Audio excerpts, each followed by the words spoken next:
IL, warga Kelurahan 26 Ilir, Kecamatan Bukit Kecil ini harus diamankan petugas kepolisian Ilir Barat 1 lantaran nekat mengutil di pusat perbelanjaan di kawasan Jalan Radial. Akibatnya, ia harus mendekam di sel tahanan Mapolsek Ilir Barat 1 Palembang setelah diserahkan petugas keamanan mal ke pihak berwajib. Kapolsek Ilir Barat 1 Palembang, Kompol Handoko Sanjaya mengatakan, kepada petugas, IL mengaku sudah 2 kali melakukan aksi tak terpujinya ini. Modus yang digunakan saat mencuri ialah dengan memasukkan barang curiannya ke dalam korset yang telah ia persiapkan dari rumah.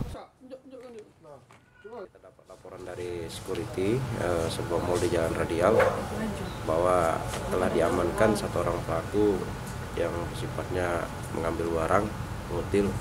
Adapun modus yang dilakukan cukup unik, yaitu menggunakan 1 buah korset dengan barang-barang dimasukkan ke dalam korset ini. Dari pengakuannya sudah berapa kali, Bang? Untuk sementara pengakuan sudah dilakukan 2 kali. Dari keterangan tersangka, barang yang telah dicurinya tersebut akan dijualkannya kembali ke warung yang berada di dekat rumahnya. Tim Liputan Sriwijaya TV.